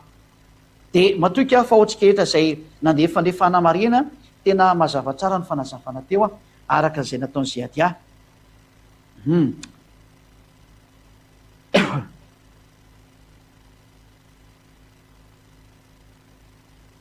Ny tenin'Andriamanitra ao Matthieu 22:36 hoe ny didy lehibe ao dia ao bokyny Deutéronomie 6:5 hoe tiavan'Andriamanitra ary 19:18 hoe tiavany namanao dia zany ny antonona ny lalàna araka Matthieu 22:36 hoe zay ny lalàna raha ny didy folo sy lalàna Mose dia zay ny marina zay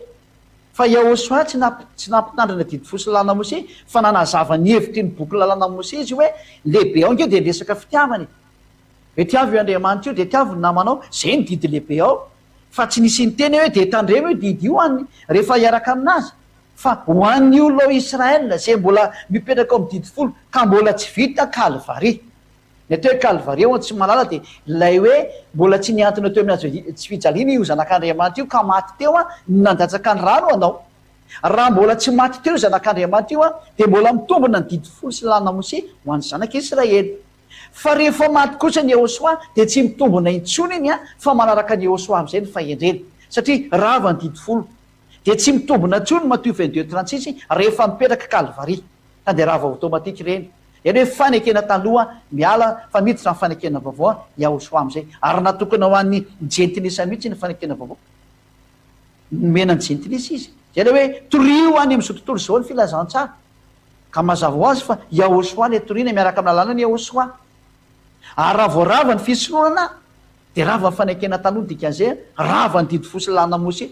ary raha ny voalaza soatra matsiny ngefa zany fisorohana zany ankeka ny fototry ny lalàny io avakitsikity ten'andriamanitra ty ka raha ny fototra aza moa ny rava raha ny trano no amboarina hipetraka atsony ve ny trano fa raha voarava ny fototra ravatra any amin'ny trano ange ka raha voarava zany ny fototra dia mididy folo tsy lana mose dia ny fototra any zareo dia tsy ny didy folo ny fototra amin'io fa diso anao fa ny fototry ny lalàna dia dia ny fisorohonana io avakitsika ny hébreu toko fahafolo hébreu 7 moa zafady mpamady indrindra izy hébreu 7 a somary lavalavakery ny lerantsika fa tsy miheno ny amin'le fanteny moa sady fanazavana mihitsy ny izy a hébreu 7 a 7 et 11 ny vakitsika feo manomboka amin'ny 11 eo izy dia vakiko amin'ny teny frantsay koa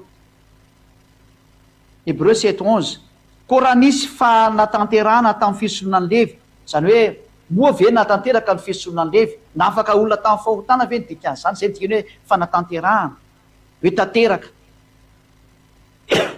fa tamin'izany no nazahoan'ny olona ny lalàna ahoana moa ny mbola ilana mpisorona hafa izy seo araka ny fanao melkizedeka ka tsika moa tsy hiton'ny ambany fa nytitsika teny dia hoe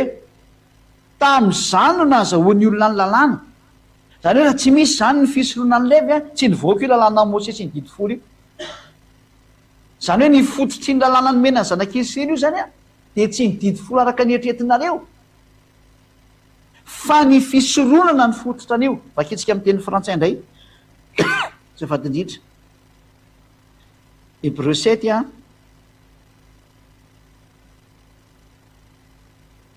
hébreu 7 fio misy teo 11 hébreu 7 11 si donc la perfection avait été possible par le sacerdoce lévitique la perfection zany hoe ny mahatonga ny olo tanteraka tsy mahay manota intsony dikan'izay raha ny mahatonga ny fatanterahany olo izy raha vitan'ny fisorohana ny levy satria am'le fisorohana ny levy le misy an'le fanalana fahotana fa ny didy folo nga misy fanalana fahotana izy amilaza fa ny didy folo misy fanalana fahotana tsy misy an'izany ange ao e ny fanalana fahotana dia ny fisorohana ny levy ao le misy an'le fanaovana sorona osy sy ny omby sy ny ondry teo inona ny vakitsika teo am'le toko fahenina ambin'ny folo ino ny fanesorana fahotana ka raha tsy misy iny fanesorana fahotana iny a inona zany lavana le didy folo tsisy dikana nge le didy folo e maty eo daholo nare mianakavy fa ny manala ny fahotana dia ny lalàna ny fisorohana ny levy ary iny no heverina fa matateraka ny olona nefa n'iny tsy natateraka dia zay na tonga ny hoe car c'est sur ce sacerdoce que repose la loi donnée au peuple io zany ny fondation ny lalàna rehetrarehetra jiosy zany a didy folo sy lalàna mose rehetrarehetra dia mipetraka eo ambonin'ny lalàna ny fisorohana ka raha ongodina zany ny fisorohana mirodana ny trano raha rava ny fisorohana rava daholo ny didy folo sy lalàna mose fa mba mandinika tsara amin'izay tsika rehetrarehetra dia anareo moa zany fa tsy zany matoa zany nongodina teo ny lalàna fisorohana rava ny didy folo sy lalàna mose dikazay satria io ny fototra ary tamin'io tamin'ny lalàn'io no nampisy ny didy folo sy lalàna mose zany hoe raha vao tsy misy io a dia tokony tsy napetraka iny lalàna iny dikan'izay maty ho azy eo le olona ko lalàna amin'ny teny hoe ojonona ianao raha manao zao ozona ianao zatra manozina be dibe nge zany nipetraka aminao e dia aiza ny solution am'le manozina tsy haiko na tonga saina ianao raha sy tonga saina amin'izany ozona ianao raha manao an'izao any bokyny levitikos io ozona ianao raha manao an'izao ka raha tsy misy zany le fisorohana ka tsy voazona manak'izao zany ianao lasa didy fenozina nge zany mena io andriamanitra io e fa le fisorohana kosa no nomena mba hanesorana an'le ozona mba hatonga no tanteraka nefa tsy natanteraka le didy folo sy lalàna mose profon'izany mbola manao fisorohana isa taona ianao ka raha mataona mbola manao fisorohana mbola mpanota ny dikan'izay ary zay no mahatsara ny atao amin'ny eosoa ary mahafinaritra be a tena voninahitra n'andriamanitra tsy mahay manota intsony zay atao amin'ny eosoa tsy mila fisorohana intsony eo amin'ny eosoa zany ny any eosoa zany tsy mahay manota intsony zay miaraka aminy bravo eosoa zay ady a teka ho any eosoaky mihitsy ny a bravo be ho any eosoa tena faly be mihitsy izy ady a ho an'izay faly koa mitehaka daholo ho any eosoa nykazay zay ka raha voarava zany ny fisorohana dia raha vadolodolo ny lalàna rehetrarehetra tsy ny didy zay dia io moa le tratran'le teny hoe raha ohatra ny hoe ny fisorohana rery ny sorona dia tsy azo anampiana tsy azony esorina de autonomia 4 no miazona anao a tsy azonao atao zay noho zany raviny esorina fisoroana rava-daolo ny didy fosilana mose satria bloky ray tsy afaka misaraka ireo zay no mahatonga ny hoe ravana eo fa tena tsy mety tsony ny fisoroana na rava le didy ao tsy mety izy eo soa de ny ravana fa nampiadiny jiosiny jentilisa tsy mahatanteraka de ny ravana ianao nke zany ny adaladala raha mbola hitazona an'io e adalalana ianao ka zay le fanazavana an'iny a fa miezaka moa zano manazavatsika foana ny hoe raha mbola misy fanontaniana zany de satria moa tena tsara be ny ohatran'izao a indrindra ohatra ny ampitan-dranomasina raha vao maheno ny sujet mantsisy hoe rava ny didy folo tsy maintsy ho taitra daholo ihany ny olona de ezatsika manazavanyzany fantena tonga eto amika ko hoe maninona mbola tsy maty eo soa kanefa efa nitsany sabata kanefa hoe vita ny kalvaria vao tokony rava ny didy folo ny lalàna mose ny natonga ny eosoa nefa nitsaka ny sabata sady satria izy tsy mitandrina didy folo tsy misy eosoa nitandrina didy folo zany na indre mandeha azy fa ny didy folo na tokony ao amin'ny zanak'israely de izy koa mba tonga tao de nanaraka an'izay tao fa izy tsy nitandrina ny fiainan'ny olona zany manao an'io de mba mandeha izy fa izy tsy nitandrina io zany porofon'izany a nitsa raha ny natonga anazy hoe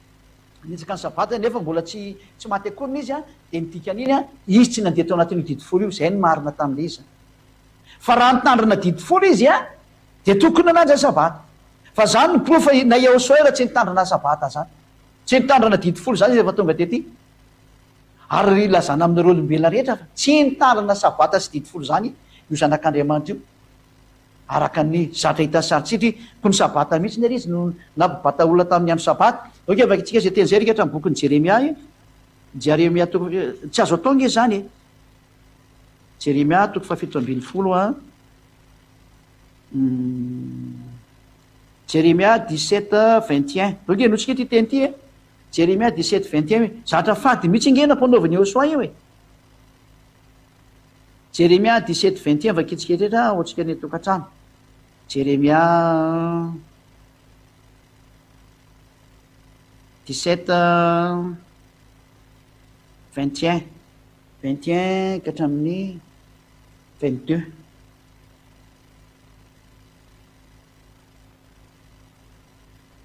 jeremia 17:21-22 izao no laizay ny ava tandremo ny fananareo ka aza mitondra entana amin'ny andro sabata nefa ny eosoa nampitondra entana tamin'ny andro sabata zay vole de efa tsy mety e ary aza mampiditra entana mivavadiny jerosalema aza mitondra entana mivoaka avy any amin'ny tranonareo amin'ny andro sabata na manao rana akory fa masino ny andro sabata arak'izay efa nandidiko anareo eto zany ny ten'andriamanitra mihitsy milaza hoe aza mampitondra entana na mitondra entana amin'ny andro sabata vakitsika aza mitondra entana ka raha mampitondra moa zany tsy vao mailoza aza mitondra entana mivoaka amin'ny tranonareo amin'ny andro sabata eny eosoa nefa nty izy mihitsy ny nampitondra tsy ny manao ihany fa ny mankasitraka ny manao koa vao mailoza ny tena maro izy mihitsy ny nampibata zany izy zany nampanota olona raha am'zany hevitra zany zany ny profa fa izy aloha tsy nampanota fa midika fa tsy mitandrana sabata izy a ary tsy nitandrina didy folo izy a ary tsy nanaraka lalàna mose zany izy satria maniny efa manana lalàna izy ho apetrany a lay lalàna ny eosoa fa ny ekena vaovao zay ny valin'le teny hoe ko manina ary izy nefa nanitsaka sabata kosany nefa ny didy folo mbola tsy vita akoriny de zay ny valiny satria tsy mitandrina an'io a hatramisy voatonga de efa tsy mitandrina an'io izy zay ny valiny tsika fa mazava-be zay a efa nazavaiko teo le didy antona lalàna ary ny hoe indro ny faharetan'ny olona masina de mitandrina dinandriamatsy ny fonona messia de ahoana momban'izay tompoko ny faharetan'ny olona masina tsy ny any zany a iaosoany resana am'zay didiny iaosoany resana amin'io satria raha vao resaka jaona ny resanareo a satria jaona no taran'io a ny teny jaona nge ka resaka lalàna ny eosoany resany do vakitsika amin'ny teny frantsay ty teny frantsay ny tena malaky be zay sary zay vakitsika aleotsika atao amin'ny bokyny aiza no mijeren'izay ty malaky ty aleotsika amin'ny teny frantsay Matthieu Jean 1 Jean amin'ny teny frantsay anao makitsika anazy a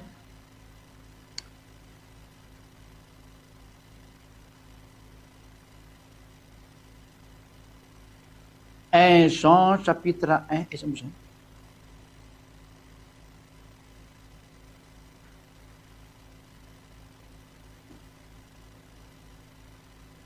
zay 1 Jean chapitre 1 verset 1. Nous vous annonçons la parole qui donne la vie et qui existe depuis toujours. Eto zany la parole zao ny dikany io miteny kiasy ary de milaza aminareo zay ny tenin'ny fiainana la parole andresana eo zany zay efa nisy hatramin'izay ka hatramin'izay. Henonay izy nous l'avons entendu la parole io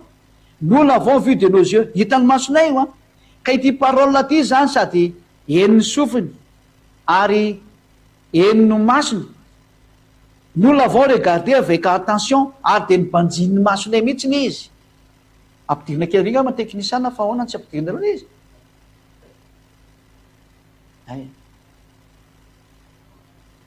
Somary vonona kely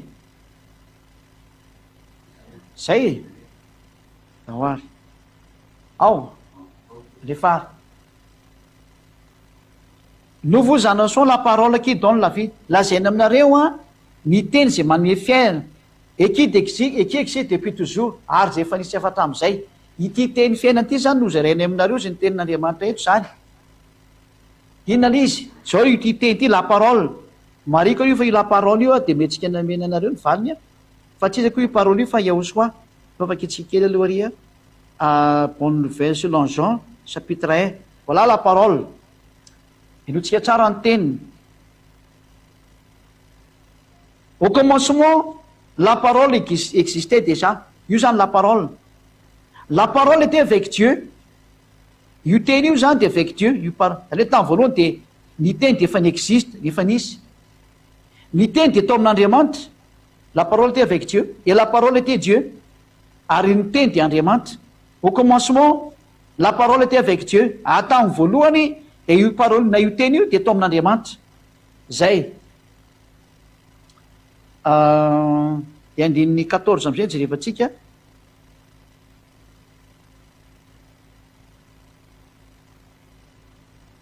La parole est devenue un homme et il a été parmi nous.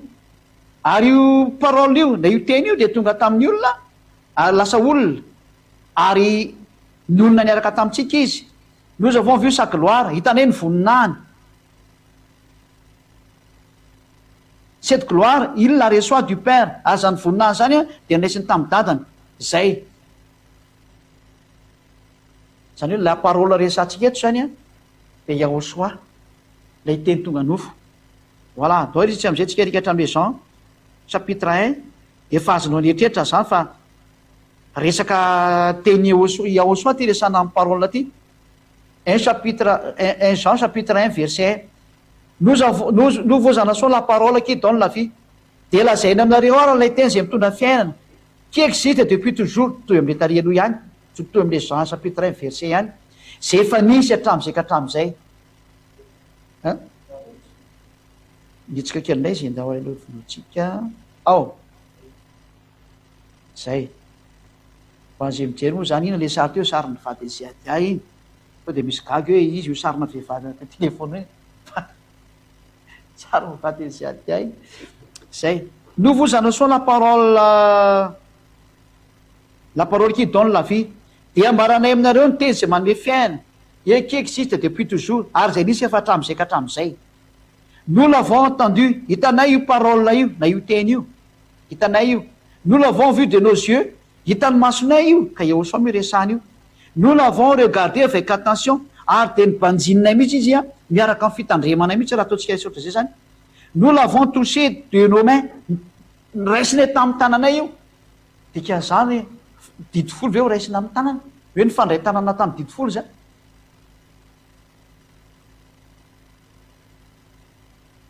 La parole que nous avons entendue, nous l'avons vue de nos yeux. Zay le zay. Ditindray atsika ao amin'ny andiny fahafiry moa le misy an'le hoe didy vaovao ny mekana hoe tsy didy vaovao fa didy kely. Izy nandray jerevako indreny aloha ato fa io moa le tena fanteniny loatra ity zay ny anjako hoe lay didiny Yahosoa ange tena ino mamaly an'le apokalypsa le hoe tsy mitandrina ny didin'Andriamanitra de ny finoanany Eosoa, iny mamaly anareo io satria teny Jaune io a, de aleo Jaune ny amaly anazy.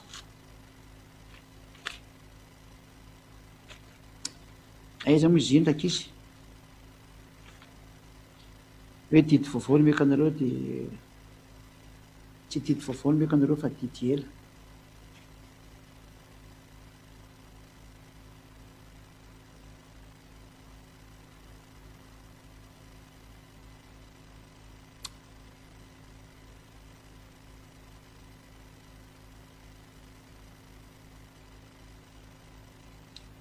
Aiza moa misy an'iny de azoko aloha direko kely izy satria iny mihitsy ny satsika an'izy.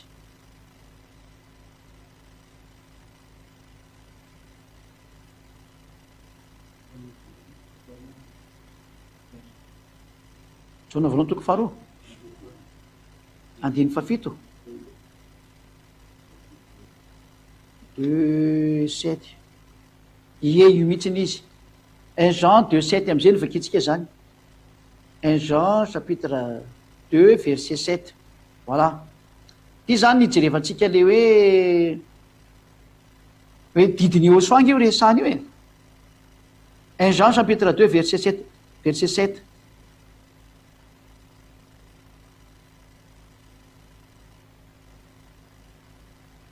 Ainsi très cher, noho izany ianareo zay tena sarobidy aminay, ce n'est pas un commandement nouveau que je vous écris. Tsy didy vaovao no meko anareo, c'est un commandement ancien, didy efa ela. Vous l'avez reçu depuis le début, zay efa raisinareo efa hatramin'ny voalohany. Ce commandement ancien, io commandement tranainy io zany io didy ela io a, c'est la parole que vous avez entendu. Lay teny efa nomeny Eosoa anareo, zay lay teneniko aminao hoe jerevantsika hoe avy aiza io teny io a, c'est la parole que vous avez entendu. De efa eventsika am'izay le 1 Jean chapitre 1 verset 1. C'est la parole que vous avez entendue. Zany hoe niteny Eosoa zay henonareo ka nididy ela zany eto a, de niteny Eosoa fa tsy nididy commandement koa sanao diso hevitra. Nous vous annonçons la parole qui donne la vie. De teneniny aminareo ny teny la parole qui donne la vie, zay manome fiaina. Et qui existe depuis toujours, zay fitany hatramin'izay. Nous l'avons entendu. Nous l'avons entendu. Qu'est-ce qu'on a entendu ici? C'est la parole. Zany mipetraka amin'ny fanteny hoe iza zany le heno eto, la heno eto de tsy iza fa il est la parole. La parole que nous avons entendu. De le zay maraikitraiky andreo izy zany aloha tapanake vetivety io zany technicien. Zay. Zany raha mivadika izy zany de miovake. Nous l'avons entendu, nous l'avons entendu, nous l'avons vu de nos yeux, nous l'avons regardé avec attention. C'est la parole que nous avons entendue. Zany eto samy teny hoe ilay henonay a de les paroles, zany hoe nous avons entendu la parole, zay ny dikan'ity. Satria hita hoe nous vous annonçons la parole qui donne la vie et qui existe depuis toujours. Nous l'avons entendu, nous l'avons vu, nous l'avons regardé avec attention, nous l'avons touché de nos mains. Io le parole io zany a, lay nitazomina tamin'ny tanana, na henony sofinay a, le tanomasonay a, la parole le resana. An'le la parole teneny io a, lay zanak'Andriamanitra le amin'ny Jaune toko voalohany diny voalohany hoe lay tamin'ny voalohany teny. Au commencement il y a la parole était avec Dieu et la parole était Dieu. La parole est vivant avec nous. Il s'est transformé en humain. Any nivadika olona izy a, niara-nono tamintsika izy a, la parole ny anarana. Io la parole io le menantsika ato amin'ny Jaune voalohany 2:7 io le hoe ami très cher, ry namana tena sarobidy. Ce n'est pas un commandement nouveau que je vous écris. Tsy didy vaovao no meko anareo. C'est un commandement ancien, didy taloha, didy tranainy be mihitsiny. Vous l'avez reçu depuis le début, azonareo efa hatrany voalohany io. Zany hoe zareo efa mifampiresaka taminareo voarainareo. Ce commandement ancien, io didy tranainy io a, c'est la parole que vous avez entendue. Lay teny efa azonareo tamin'ny voalohany, ka inona ny teny azonareo tamin'ny voalohany a? Izy ty, nous vous annonçons la parole que nous l'avons entendue. Io. Tapako kely zay. Nous vous annonçons la parole qui nous donne la vie. Nous l'avons entendu. Nous avons entendu la parole. C'est la parole que nous avons entendue. C'est ça l'ancien commandement. Le commandement ancien. Voilà. Ho an'ny mahay teny frantsay moa zany de maraka be le tiako tenenina fa hoe le tsy lay didy folo nresana fa lay didiny Yehoshua, la parole de Yehoshua, zay lay didy zay. La loi ici c'est la parole de Yehoshua, ny didy eto dia didiny Yehoshua, c'est le commandement ancien.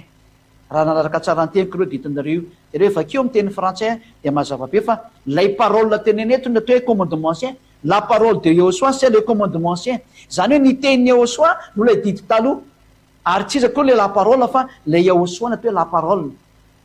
La Yehoshua qui est vivant et qui vit avec nous, et il s'est transformé en humain, un homme qui a de la chair, donc c'est un être vivant comme nous. Zany hoe Yehoshua zany no niova olona alasa ny vaty olombelona dia niara-nonina tamintsika dia olombelona takatsika izy dika zay zay natao hoe la parole. Mazava be zany zay fa zay ny valy-teny antsika rehetrarehetra zay nandray an'le teny. Dia zay ny dikany hoe ino ny faharetan'ny olona masina dia mitandra ny didin'Andriamanitra sy ny fona Mesia, ny didin'Andriamanitra andriasana amin'izany satria boky ny Jaona andriasana dia ny teny Yehoshua, ny didiny Yehoshua, Jaona 12:49-50 sy ny Apocalypse 14:37. Korintiana voalohany 14:37, iny zany misy an'le didin'Andriamanitra hoe didiny Yehoshua. Zay moa zany ny teny tena somary lava tokoa, nafinaritra be nefa ny fanazavana, matoa fa falidotsiketra dia miratso antsika samy teny Yehoshua. Zay ny fiafarany teny. Raha mbola misy tsy mazava dia afaka mandefa message aty aminay ihany nareo raha ao amin'ny internet dia misy soratra WhatsApp hoe responsable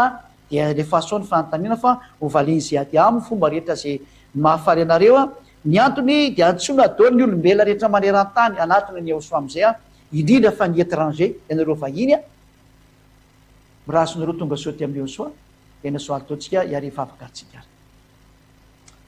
Misaotra betsaka dada Iava malala ny amin'izany teny izany.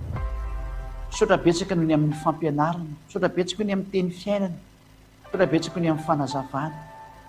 Voninahitra anao dada Iava malalako izay Yehoshua. Vonjeo ny olona tsy ho faty intsony, vonjeo ny olona tsy ho maty ny zavatra ampianarany ireo fanahy ratsy devoly satana ireo izay mbola mamadika ny hatsarany efa vitanao, efa nanova fanekena anao dia mbola didiro zareo iverinao foana ny olona. Misaotranao dada Iava Yehoshua fa nirahanao sy ady lay zanakao dada Iava, lay zandrinao Yehoshua, hitondra ny hatsarana sy ny famonjena ho an'ny olombelona. Voninahitra anao mandrakizay ka io teny sy ny fampianarana hitondra soa ny olona zay voalahatra any amin'ny fiainana. Vonjeo amin'izay ny hafafirena rehetra dada Iava, zay rehetra ny ampitan-dranomasina vonjeo daholo dada Iava malala, vonjeo zay voalahatra any amin'ny fiainana mandrakizay. Afaingano ny fidiran'izy rehetra tamin'izao fanjakana masina izao. Misaotranao fa tsy tarehdrehetra ny dada malaka Iava fa ho faingana dia ho faingana ny asany. Misaotra betsaka dada malaka, voninahitra anao mandrakizay. Amin'ny anaranao Yehoshua anaovana izany vavaka rehetra izany. Halleluia, amen. Dia miraso antsika rehetra samy teny Yehoshua mafito izany fampianarana ho manaraka indray velomatoa.